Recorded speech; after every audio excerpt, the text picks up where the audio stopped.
حمد و ثنا کے بعد تمام تعریفیں، تمام حمدیں اور تمام ثنائیں اللہ وحدہ لا شریک کے لیے ہیں، جو تمام کائنات کا خالق اور مالک ہے، جس کے کرم کی نہ تو کوئی انتہا تھی، نہ ہے، نہ ہو سکتی ہے۔ گناہوں کو معاف فرمانے والا، درجات کا بلند کرنے والا، بے پناہ اپنے بندوں سے پیار کرنے والا اللہ رب العزت کی بارگاہ میں دعا ہے کہ اللہ تعالی ہم سب کو اپنے ذکر، فکر اور شکر ادا کرنے کی ہمیشہ توفیق عطا فرمائے۔ درود لا محدود سرکار مدینہ، راحت قلب و سینہ، فیض گنجینہ، معطر پسینہ، شہنشاہ کل عالم، شفیع معظم، رؤوف رحیم، احمد مجتبیٰ محمد مصطفیٰ صلی اللہ علیہ وآلہ وسلم کی ذات بابرکت پر۔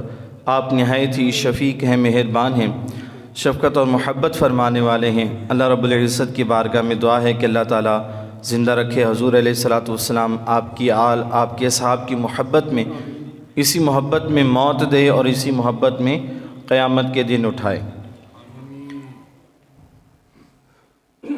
سورۃ البقرہ کی آیت نمبر 58 اور 59 میں اللہ تعالیٰ ارشاد فرماتا ہے، وَإِذْ قُلْنَا ادْخُلُوا هَٰذِهِ الْقَرْيَةَ فَكُلُوا مِنْهَا حَيْثُ شِئْتُمْ رَغَدًا وَادْخُلُوا الْبَابَ سُجَّدًا وَقُولُوا حِطَّةٌ نَغْفِرْ لَكُمْ خَطَايَاكُمْ وَسَنَزِيدُ الْمُحْسِنِينَ فَبَدَّلَ الَّذِينَ ظَلَمُوا قَوْلًا غَيْرَ الَّذِي قِيلَ لَهُمْ فَأَنزَلْنَا عَلَى الَّذِينَ ظَلَمُوا رِجْزًا مِّنَ السَّمَاءِ بِمَا كَانُوا يَفْسُقُونَ آمنت باللہ صدق اللہ العظیم۔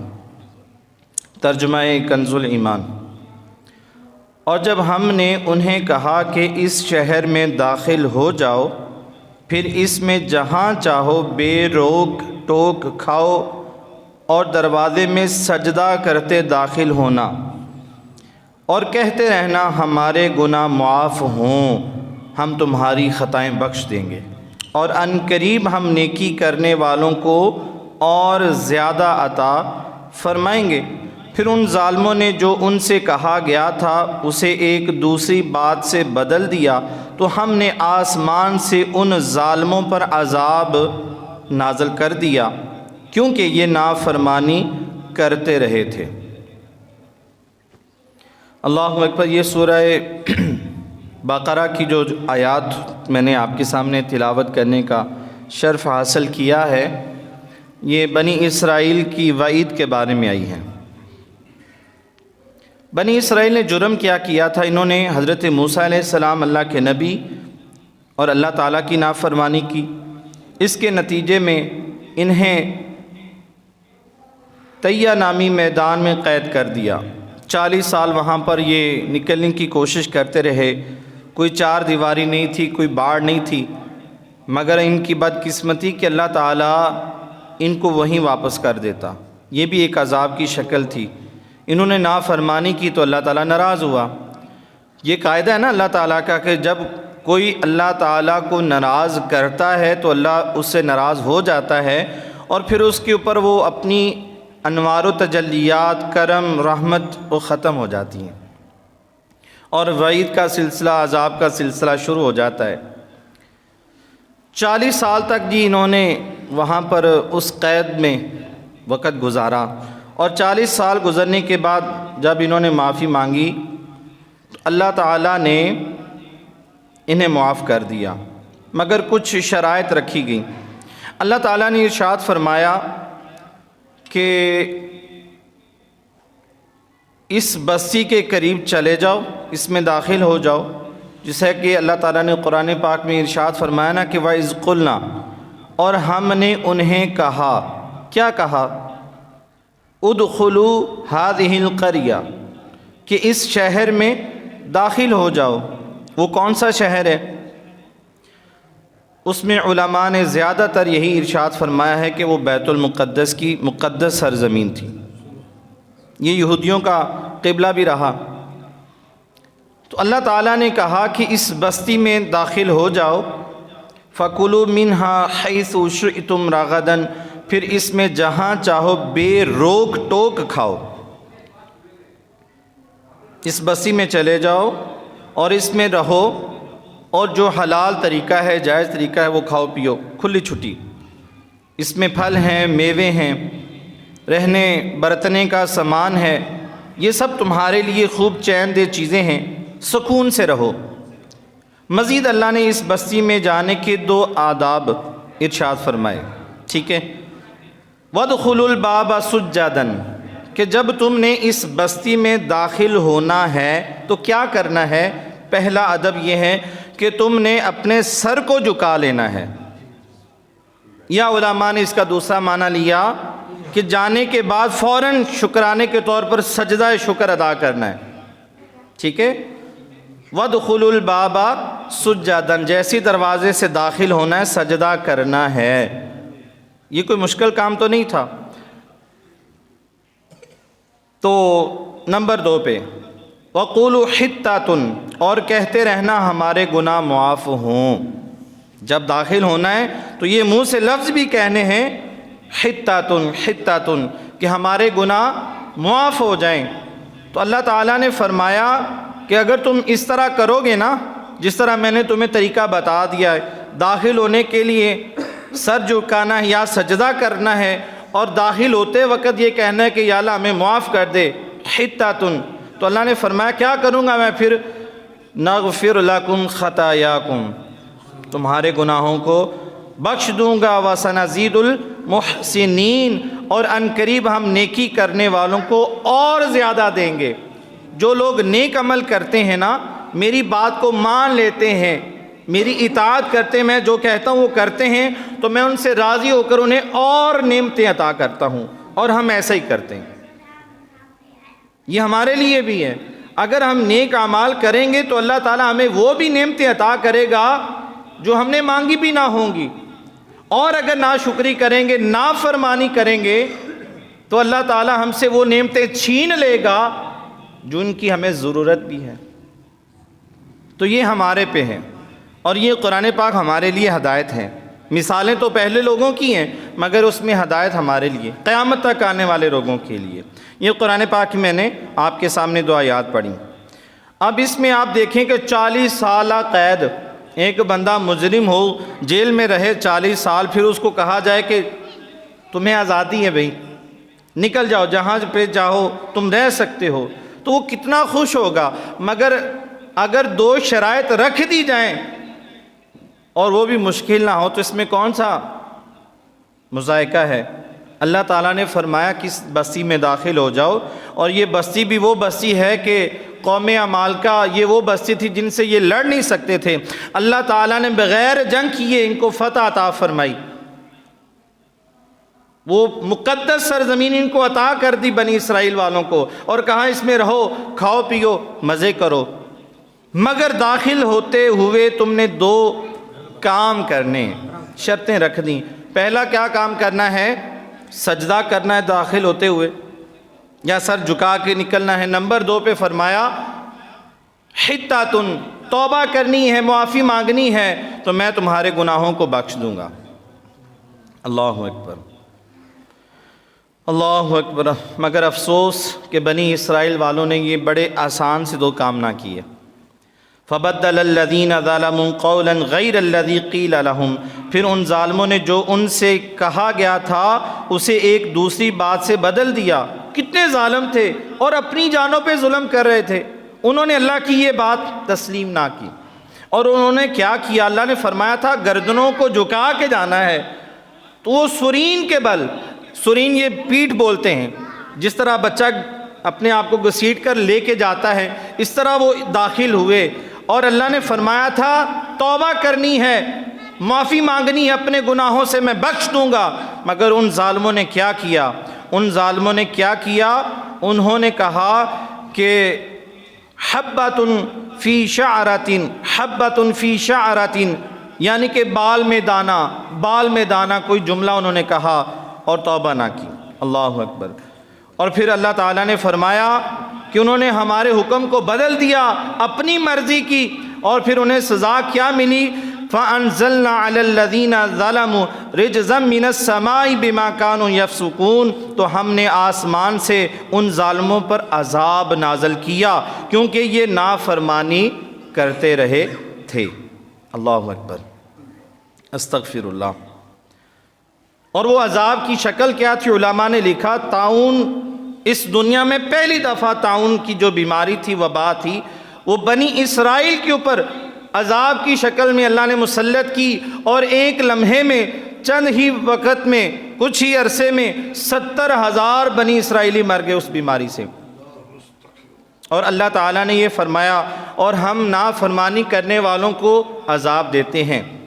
انہوں نے نافرمانی کی، ہماری بات کو تسلیم نہ کیا، جو ہم نے ان کو بتایا تھا ہماری اس بات کو مانا نہیں، تو ہم نے ان پر عذاب مسلط کر دیا۔ اللہ اکبر۔ اور طاعون کی یہ بیماری جو ہے یہ بنی اسرائیل پر سب سے پہلے مسلط کی گئی عذاب کی شکل میں۔ حضرت ام عائشہ صدیقہ رضی اللہ تعالیٰ عنہ فرماتی ہیں کہ حضور علیہ الصلوۃ والسلام نے فرمایا طاعون ایک عذاب ہے۔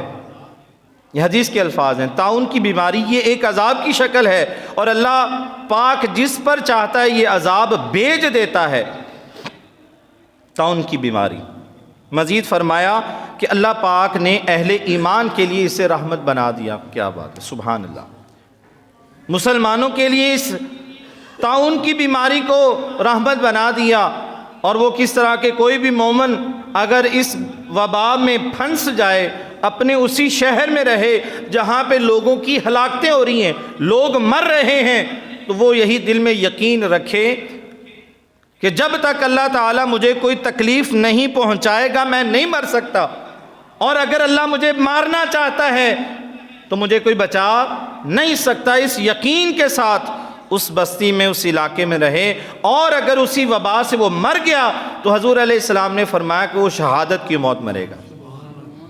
ایک وہ قوم ہے جو نافرمان ہے، اس پر وہ عذاب کی شکل ہے، اور اگر کوئی ایمان والا مسلمان ہے، حضور علیہ الصلوۃ والسلام کا امتی ہے، تو سرکار کے وسیلے سے وہی عذاب اس بندے کے لیے شہادت کا درجہ بن جائے گا۔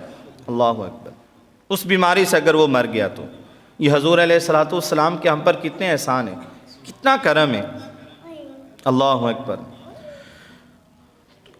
اب ہم یہ بھی ایک سوال پیدا ہوتا ہے کہ توبہ تو کہیں پہ بھی کی جا سکتی ہے، ٹھیک ہے نا؟ اللہ پاک سنتا بھی ہے، جانتا بھی ہے، دیکھتا بھی ہے، اور توبہ بھی قبول کر سکتا ہے اور کرتا بھی ہے، تو پھر اللہ نے یہ شرط کیوں رکھی؟ اللہ تعالیٰ نے فرمایا کہ اس بستی میں داخل ہو جاؤ، اور داخل ہوتے وقت، اندر جا کے بھی نہیں، داخل ہوتے وقت تم نے توبہ کرنی ہے، توبہ قبول کروں گا۔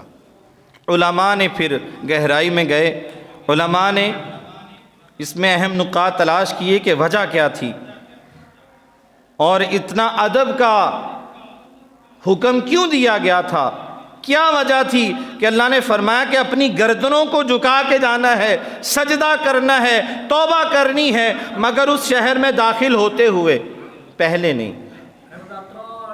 تو اس کی وجہ کیا ہے؟ اس کی وجہ بھی قرآن پاک کی ایک آیت مقدسہ بیان کرتی ہے، المسجد الاقصی الذی بارکنا حولہ، ہم مسجد اقصی وہ ہے جو ہم نے برکتیں رکھی اس کے ارد گرد۔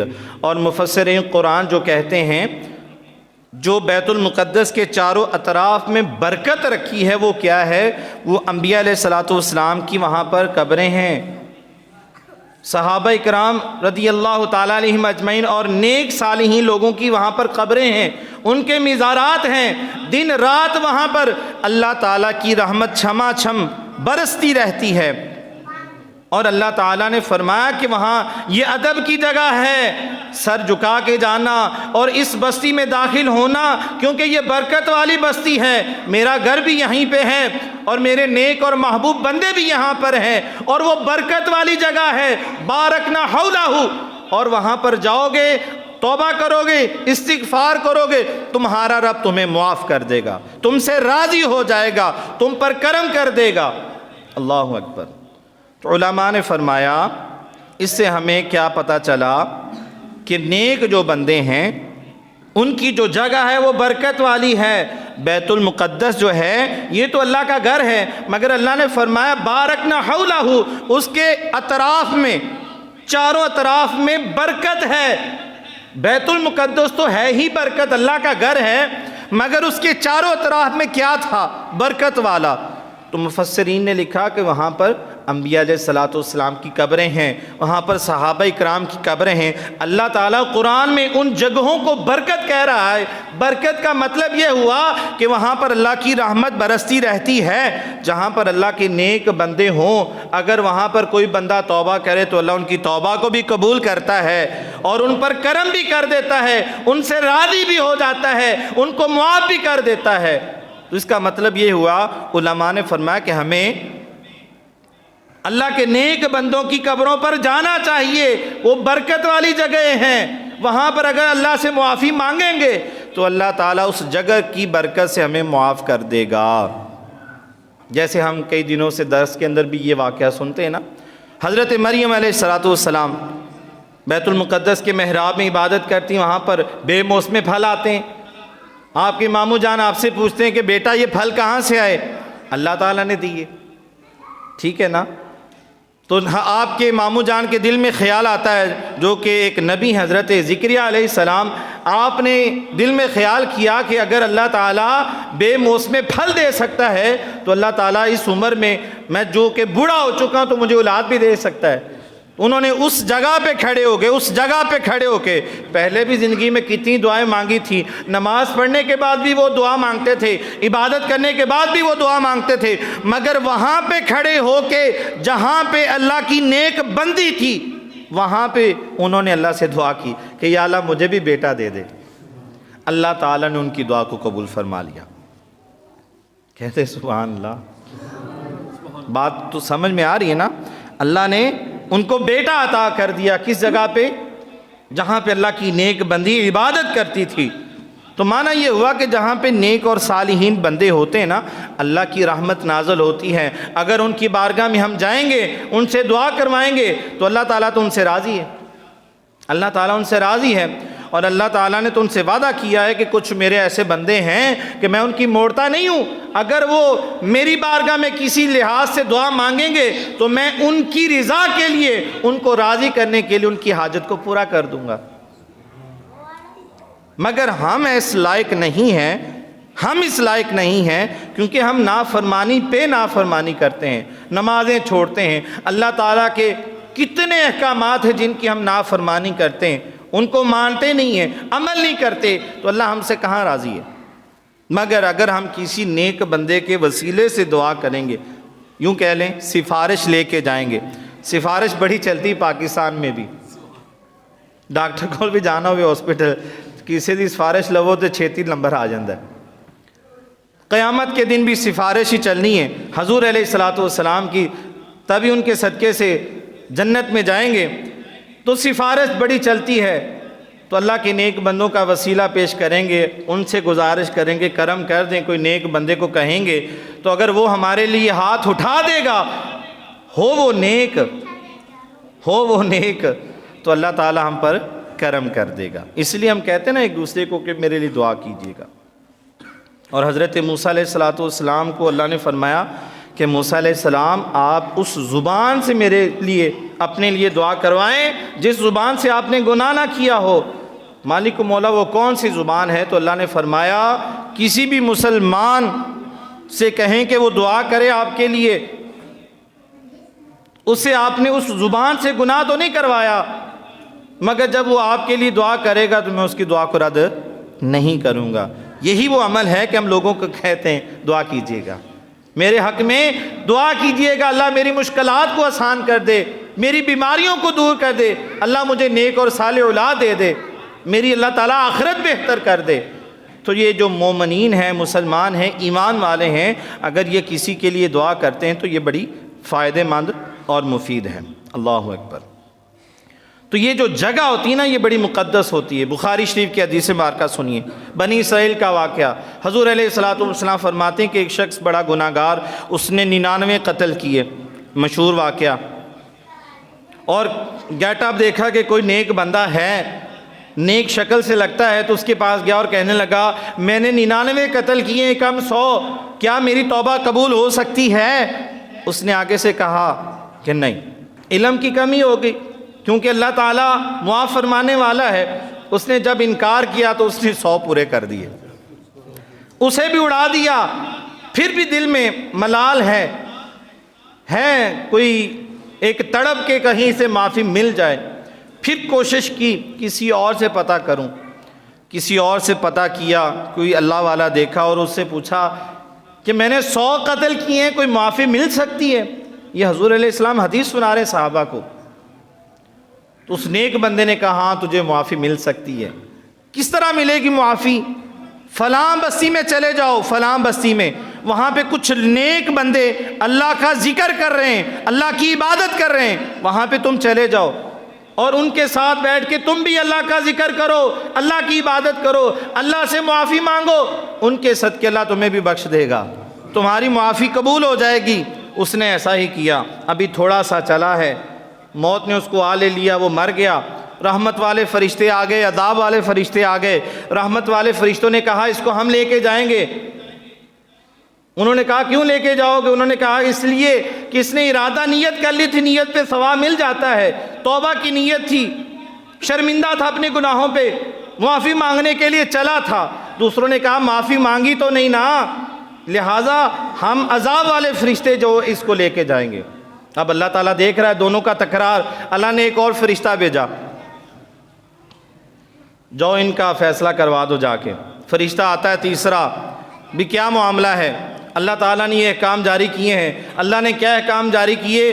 زمین کا ماپ کرو، اگر یہ گھر سے چلا ہے اور زیادہ فاصلہ اس نے طے کر لیا ہے، تھوڑا فاصلہ اگر نیک بندوں کی جگہ پہ رہ گیا ہے تو سمجھ لو کہ اس کی معافی، اور اگر ابھی تھوڑا سا فاصلہ اس نے طے کیا ہے، زیادہ فاصلہ پڑا ہے زمین کا، تو پھر اس کو عذاب والے اٹھا لیں۔ اور اللہ تعالیٰ نے ان نیک بندوں کی وجہ سے علماء فرماتے ہیں کہ زمین کو حکم دیا، زمین حالانکہ اس کے حق میں نہیں تھی، ابھی تھوڑا سے اس نے فاصلہ کیا تھا، اللہ نے حکم دیا زمین کو جو نیک بندوں کی طرف تھی، کہا کہ ادھر سے سکڑ جا اور ادھر سے زیادہ ہو جا، جہاں سے نکلا تھا ادھر فاصلہ زیادہ ہو گیا، دوسری طرف سکڑ گئی۔ روایت میں آتا ہے کہ ایک بالشت، جنہوں آپ گیٹھ کہنے ہیں، ایک بالشت جو جگہ تھی وہ زیادہ نکل آئی نیک بندوں کی طرف۔ فرشتے نے کہا کہ اس کو نیک فرشتے لے جائیں، اس کی بخشش ہوگی، اس کی توبہ قبول ہوگی۔ تو آپ اندازہ کریں یہ حدیث مبارکہ ہے کہ اللہ کے نیک بندوں کی صحبت میں اس نے جانے کا ارادہ کیا، اللہ نے اس پر کرم کر دیا، 99 پھر 100 قتل کر دیا، مگر کرم ہو گیا، مگر کرم ہو گیا۔ تو مطلب یہ ہے کہ جو حقیقی نیک بندے ہیں، اللہ کے صالحین بندے ہیں، ان کے پاس جانے سے اللہ تعالیٰ راضی ہوتا ہے، خوش ہوتا ہے، گناہ معاف ہو جاتے ہیں، اللہ کی رحمت نازل ہوتی ہے، اور اگر ان کے وسیلے سے دعا مانگیں گے تو اللہ دعاؤں کو بھی قبول فرما لیتا ہے۔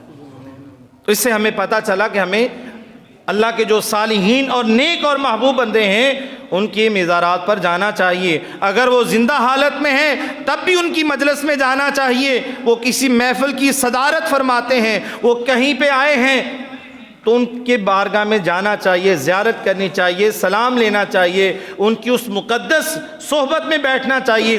اپنے دوستوں کی گندی صحبت میں بھی تو بیٹھتے ہیں نا، گناہ بھی تو کرتے ہیں، گندی گندی باتیں بھی تو کرتے ہیں نا، غیبتیں بھی تو لوگوں کی کرتے ہیں نا، روزانہ کرتے ہیں ہم۔ تو اگر کبھی اللہ کا ولی ہمیں میسر آ جائے تو اپنے سارے دنیا کے کاموں کو چھوڑ کر ہمیں ان کے پاس جانا چاہیے۔ اور ہمارے قریب اتنی مقدس ہستی داتا صاحب رحمت اللہ علیہ، کتنی عظیم شخصیت ہے، ہم وہاں پہ نہیں جاتے۔ لاہور چلے جائیں گے، سارے کام کرتے آئیں گے، پورا سال آنا جانا رہتا ہے، مگر داتا صاحب نہیں جا سکتے، ٹائم ہی نہیں ہے ہمارے پاس، ٹائم ہی نہیں ہے ہمارے پاس۔ یہ ٹائم بندے کو قبر میں بتائے گا کہ تیرے پاس ٹائم ہے کہ نہیں۔ جہاں پہ فائدہ ہے وہاں پہ نہیں جانا، اور جہاں پہ نقصان ہے وہاں پہ دوڑ دوڑ کے جانا ہے۔ دوستوں کی بارگاہ میں بیٹھے 2 گھنٹے ضائع، نماز کا بھی کوئی پرواہ نہیں، اذان کی کوئی پرواہ نہیں ہے۔ اور اگر کوئی اچھی محفل ہے، کہیں پہ درس ہے، کوئی بیان ہے، کوئی اللہ کا نیک بندہ آ چکا ہے، ٹائم ہی نہیں ہے، ٹائم ہی نہیں ہے ہمارے پاس۔ یہ ٹائم قبر میں بتائے گا ہے کہ نہیں آپ کے پاس۔ مرنا بھی سبھی نے، کسی کو معافی نہیں ہے۔ تو اس سے پہلے ہم اگر توبہ کر لیں تو اللہ تعالی ہم پر کرم کر دے گا۔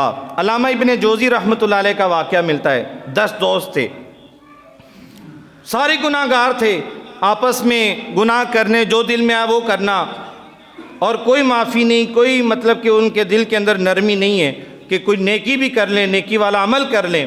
ایک دن ایک شخص کو انہوں نے بھیجا اپنے دوست کو، جاؤ بازار سے کوئی کھانے پینے کی چیزیں لے کے آؤ۔ وہ گپیں ہانک رہے تھے۔ وہ جو ایک ساتھی ان کا بازار میں گیا، کافی دیر اس نے گزاری، اور جب واپس پلٹا تو اس کے ہاتھ میں ایک تربوز تھا۔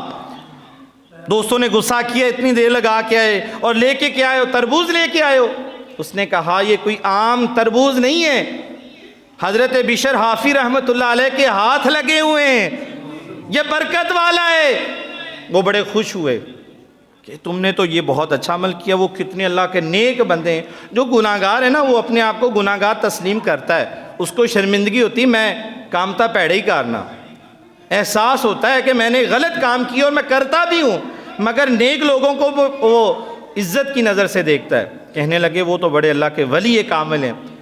ان کے ہاتھ لگے، ان میں سے ایک نے کہا کہ میں یار توبہ کرتا ہوں، میں توبہ کرتا ہوں، تمہیں گواہ کرتا ہوں کہ میں آج کے بعد جتنے بھی گناہ ہیں وہ چھوڑ رہا ہوں، اب میں نے نماز پڑھنی شروع کر دینی ہے۔ انہوں نے کہا کہ اگر تو توبہ کرتا ہے تو ہم بھی کرتے ہیں۔ تو علماء نے لکھا، علامہ ابن جوزی رحمۃ اللہ علیہ نے یہ اپنی کتاب میں واقعہ لکھا ہے کہ اللہ کے نیک بندے کا ہاتھ لگا، اس پھل میں اتنی برکت تھی کہ اللہ تعالیٰ نے ان کو توبہ کی توفیق دے دی۔ اللہ تعالیٰ ہی کی ذات ہے جو لوگوں کو توبہ کی توفیق دیتا ہے۔ اگر ہم توبہ کرتے ہیں نا، اللہ سے معافی مانگتے ہیں، استغفار کرتے ہیں، اس میں ہمارا کوئی کمال نہیں ہے، یہ ہمارے رب کا فضل ہے۔ آپ جمعہ پڑھنے آئیں، نماز پڑھتے ہیں، قرآن پاک پڑھتے ہیں، درود پاک پڑھتے ہیں، اس میں آپ کا کوئی کمال نہیں ہے، یہ آپ کے رب کا فضل ہے، اللہ کی رحمت ہے یہ۔ اور جو نافرمانیاں کرتے ہیں، گناہ کرتے ہیں، اللہ ان سے ناراض ہے، تبھی اللہ ان کو توبہ کی توفیق نہیں دیتا، مسجد میں آنے کی توفیق نہیں دیتا، یہ مالک کا فضل ہے۔ تو ہمیں اپنے رب کو راضی کرنا چاہیے۔ اور یہ میں بات برکت کی کر رہا ہوں کہ بنی اسرائیل نے نافرمانی کی تو اللہ تعالیٰ نے ان کو عذاب میں مسلط ان پر عذاب کر دیا، اور وہ عذاب کے اندر مبتلا ہو کر 70,000 بنی اسرائیلی جو تھے وہ ایک دم سے مر گئے۔ کیا وجہ تھی اللہ تعالیٰ کی نافرمانی کی؟ اب ہم اپنے اوپر غور کرتے ہیں۔ انہوں نے اللہ تعالیٰ کے احکامات کو دو باتوں سے بدل دیا۔ اللہ تعالیٰ نے فرمایا تھا جاتے ہوئے توبہ کرنی ہے، انہوں نے کہا کیا کیا؟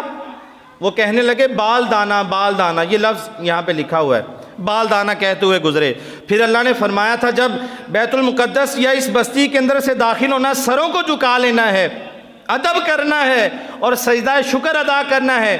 انہوں نے کیا کیا؟ اپنی سرین گھسیٹتے ہوئے وہ داخل ہوئے، سروں کو نہیں جھکایا، سجدہ شکر ادا نہیں کیا۔ تو ہم کیا کرتے ہیں؟ انہوں نے اللہ تعالیٰ کے احکامات کو اپنی مرضی سے بدلا، ہم بھی تو ایسا کرتے ہیں، ہم بھی تو اللہ تعالیٰ کے احکامات کو اپنی مرضی سے بدلتے ہیں۔ اس کی بہت ساری مثالیں۔ نمبر 1 پہ آپ دیکھیں، ہم غیر مسلموں سے دوستی لگاتے ہیں۔ اللہ تعالیٰ نے فرمایا نا یہودی اور عیسائی تمہارے دوست نہیں ہو سکتے، ہم دوستیاں کرتے ہیں، ہمیں وہ اچھے بڑے لگتے ہیں، ان کا فیشن بھی اپنانے کی کوشش کرتے ہیں۔ اللہ کے ولی کیا کرتے ہیں؟ جو نیک اور صالحین بندے ہیں، امامہ شریف پہنتے ہیں، صافہ سر پہ رکھتے ہیں، ٹوپی رکھتے ہیں، جبہ پہنتے ہیں، ہم وہ نہیں کام کرتے۔ نکریں آج کل چلی ہوئی ہیں، انگریز نکریں پہنتے ہیں۔ نوجوان جو اپنے آپ کو پڑھا لکھا سمجھتا ہے نا، کالج والا، اور میں بڑا سمجھدار ہوں، ذہین ہوں، فتین ہوں، اس نے نکر پہنی ہوئی ہے، حالانکہ شریعت نے کہا کہ یہ جو ران ہے یہ پردے والی جگہ ہے، یہ نہیں نظر آنی چاہیے۔ اور جب وہ ڈیوٹی سے کر کے واپس آتے ہیں تو نکرے دکھاتے ہیں۔ پیروی ہم نے انگریزوں کی کرنی ہے، وہ ہمیں بڑے محبوب ہیں، ہم ان سے بڑی محبت کرنے والے ہیں، ہمیں یہ اچھا نہیں لگتا جبہ پہننا، شلوار قمیض پہننا، بھائی ہم جدید ٹیکنالوجی اپناتے ہیں۔ یہ تو قبر میں پتہ چلے گا کون سی ٹیکنالوجی پہ عمل کر رہے ہیں آپ۔ وہ تو کافر ہیں، وہ تو یہودی ہیں، نہ وہ حضور علیہ الصلوۃ والسلام کو مانتے ہیں، نہ ان کا کلمہ پڑھتے ہیں، مگر ہمیں وہ بڑے محبوب ہیں۔ نمبر 2 پہ دیکھیں، ہم نے کیا غلط ملت کیا؟ نعت پڑھنا، نعت سننا بڑا اچھا عمل ہے، مگر ہمارے ہاں آج کل نعت خانی میں کیا ہوتا ہے؟ میوزک بھی چلتا ہے بیک گراؤنڈ پہ، وہی گانے کے پیچھے میوزک ہے، وہی نعت کے پیچھے میوزک ہے، وہ دف ہے، وہ بے حرمتی والا ذکر ہے، اور پھر اس میں ناچ گانا بھی ہے۔ کئی جگہ پہ یہ بھی چلتا ہے، ناچ گانا بھی ہے، بے پردگی بھی ہے۔ اسٹیج پہ عورت بیٹھی ہے، سارے بد نگاہی کر رہے ہیں، وہ بن سنور کے آئی ہے۔ کیا اسلام نے اس چیز کی اجازت دی ہے؟ مگر ہمیں اس کی آواز بڑی اچھی لگتی ہے۔ تو یہ اپنی مرضی کر رہے ہیں نا، شریعت کی تو مخالفت ہی کر رہے ہیں نا۔ یہی تو بنی اسرائیل نے کیا تھا۔ اللہ نے کہا تھا جھک کے جانا ہے، توبہ کرنی حدتن، مگر انہوں نے یہ نہ کیا، اللہ نے ان پر عذاب مسلط کر دیا۔ تو کیا ہم پر عذاب نہیں آ رہا؟ اس طرح کا تو عذاب نہیں آتا، مگر یقیناً یہ بارشیں نہ ہونا، یہ سمو کا معاملہ ہونا، یہ سخت حکمران ہم پر آنا، یہ ہم پر عذاب کی ہی شکلیں ہیں، یہ عذاب ہی کی شکلیں ہیں۔ ہم دنیاوی معاملات میں ہزاروں خرچ کر لیتے ہیں، مگر جب مسجد کی معاملہ خدمت کا آتا ہے، کسی دینی کام کا آتا ہے، جیب سے وہ پھٹے ہوئے 10 روپے نکال کے دیتے ہیں، پھٹے ہوئے سارے وینے، کوئی گندا یا نکل یہ او کاٹ کے اے مسجد ہے۔ کئی دفعہ یہاں پہ وہ گرائی میں پیسے جب اکاؤنٹ ہوتے ہیں تو وہ مجھے بتا رہے تھے، ہمارے ایک ساتھی وہ کہہ رہے تھے آپ صاحب اعلان کر کے آکھیا کرو جے رب دی راہ تے دینا ہوندا جے کوئی چنگا تا نوٹ دے دیا کرو، 10 دیندے جے وہ بھی گندے جے۔ تو یہ ہمارا حال ہے، ہم مسلمان ہیں اور اپنے رب سے رحمت کی امید بھی رکھتے ہیں، بھی کرم بھی ہو، فضل بھی ہو، جنت میں بھی جانا ہے، اور ماننی بھی کوئی نہیں اللہ کی، نمازیں بھی نہیں پڑھنی، مرضی بھی اپنی کرنی، بے حیائی کے کام بھی کرنے، سارا کچھ کرنا ہے، مگر جانا جنت میں، جانا جنت میں۔ دنیا کے سارے کام کے لیے آپ محنت کرتے ہیں، مگر جنت حاصل کرنے کے لیے کوئی محنت نہیں ہے۔ حالانکہ جنت اتنی خوبصورت جنت ہے کہ دنیا اس کے آگے کچھ بھی نہیں، ایک مچھر کے پر کے برابر بھی اس کی اوقات نہیں جنت کے سامنے۔ اللہ اکبر۔ اس جنت کے لیے ہم کوئی محنت ہی نہیں کرتے۔ تو یہ ہے آج کا جو خلاصہ کلام، وقت ختم ہو چکا ہے، تو اسی خاص بات آج کل جو آخری بات کر کے اجازت چاہ رہا ہوں۔ نماز کی معاملات میں لوگ بڑی غلط معاملات کر رہے ہیں، اپنی مرضی یہ کر رہے ہیں نا۔ اور وہ بنی اسرائیل کی جو لوگ تھے، اللہ نے فرمایا کہ ہفتے کی تم نے مچھلیاں نہیں پکڑنی، انہوں نے اس کا کوئی اپنی مرضی سے طریقہ نکالا مچھلیاں پکڑنے کا، 12,000 بندر بن گئے تھے، اور پھر اسی حالت میں وہ سارے کے سارے مر گئے۔ اللہ نے ان کی شکلیں بدل دیں، وہ بندر بن گئے، اور اسی حالت میں ان کی موت واقع ہو گئی۔ یہ بھی قرآن پاک کا واقعہ ہے۔ کیا کیا تھا؟ وہ ہفتے کو مچھلیاں پکڑتے تھے، اللہ نے کہا ہفتے والے دن مچھلیاں نہیں پکڑنی، ہفتے والے دن مچھلیاں زیادہ آتی تھیں، اللہ کی نافرمانی کی عذاب آ گیا۔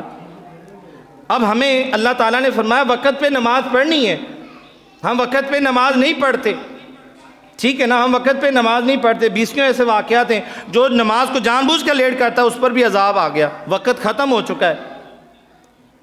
تو کیا آج کل ٹرینڈ چلا ہوا ہے کہ ظہر کی نماز جان بوجھ کے چھوڑنی ہے، عصر کے ساتھ دونوں ملا کے پڑھ لینی، مغرب کی جان بوجھ کے نماز چھوڑنی ہے، عشاء کے ساتھ مغرب اور عشاء دونوں پڑھ لینی ہے۔ حالانکہ جنگ کی حالت میں عصر کے وقت اللہ تعالیٰ نے یہ قرآن پاک کی آیات نازل کر دی، 5ویں پارے کے اندر اللہ نے فرمایا کہ جنگ کی حالت میں بھی نماز کی معافی نہیں ہے۔ فرمایا کہ ایک لشکر جو ہے وہ کافروں سے لڑے اور دوسرا لشکر جماعت کے ساتھ نماز پڑھے، ایک رکعت پڑھ کے وہ دوسرا گروہ ہے جو وہ آگے چلا جائے کافروں کے مد مقابل، اور جو لڑنے والا ہے وہ دوبارہ آخری امام کے ساتھ نماز پڑھے۔ اگر جنگ کی حالت میں نماز کی معافی نہیں جماعت کے ساتھ، تو یار ہم نے مذاق سمجھا ہوا ہے دین کو، مذاق سمجھا ہوا ہے، جب دل کرا پڑھ لی، جب دل کرا نہ پڑھی۔ یہ مذاق نہیں تو اور کیا ہے؟ اللہ تعالیٰ کے دین کی مذاق اڑا رہے، دھجیاں اڑا رہے ہم۔ جب اللہ نے نماز کو فرض کر دیا، مقررہ وقت پر پڑھیں، اذان ہوتی تو کیوں نہیں پڑھتے؟ ہم اپنی مرضی سے پڑھتے ہیں، ظاہری بات ہے تو اپنی اس میں غلط ملت کام کر رہے ہیں، جس طرح بنی اسرائیل والے کرتے تھے۔ تو پھر ہم اللہ تعالیٰ کو راضی بھی کرنا چاہتے ہیں، تو پھر اس میں خاص بات جو ہے وہ یہ ہے کہ جو بندہ اس طرح نماز پڑھتا ہے اس میں وہ نیت کیا کرتا ہے؟ وہ ظہر عصر کی پڑھے گا تو اس نے نیت کرنی کہ ظہر کو قضا نہیں کرنا، وہ قضا بھی ادا ہی پڑھ رہا ہے، حالانکہ جو وقت گزر گیا وہ نماز قضا ہو گئی، اور اس کو ادا پڑھو، بے فکر ہو کے پڑھا، بے دھڑک پڑھا اپنی مرضی سے۔ اگر آپ 5 رکعتیں پڑھیں گے تو آپ کی نماز نہیں ہوگی، ٹھیک ہے؟ اگر آپ وضو میں اپنی مرضی سے وضو کریں گے، سنت کے مطابق نہیں کریں گے، آپ کا وضو نہیں ہوگا۔ 12 رکعتیں آپ 13 پڑھ لیں، آپ کی نماز نہیں ہوگی۔ 2 رکعتیں آپ 3 پڑھ لیں، آپ کی نماز نہیں ہوگی۔ 2 رکعتیں فرض ہیں، آپ 1 پڑھ لیں، آپ کی نماز نہیں ہوگی۔ آپ اپنی مرضی نہیں کر سکتے، شریعت پہ چلنا پڑے گا، شریعت پہ چلنا پڑے گا، جیسے اللہ اور اس کے رسول نے کہا ویسا کریں گے تو اسی میں آپ کی کامیابی ہے۔ دندان ہوتے ہیں نا چابی تالا کھولنے کے لیے، اگر اس میں 4 دندان ہیں، 5واں دندان اس میں بن جائے وہ تالا نہیں کھلتا جب تک کہ سیم اس طرح کے 4 دندان والی چابی لیں گے تو تالا کھلے گا۔ جس طرح اللہ اور اس کے رسول نے آپ کو کہا اس کے مطابق زندگی گزاریں گے تو معافی ہوگی، ورنہ اللہ تعالیٰ کی رضا نہیں ملے گی۔ اللہ تعالیٰ سے دعا ہے کہ اللہ تعالیٰ ہدایت بھی دے اور عمل کرنے کی توفیق بھی عطا فرمائے۔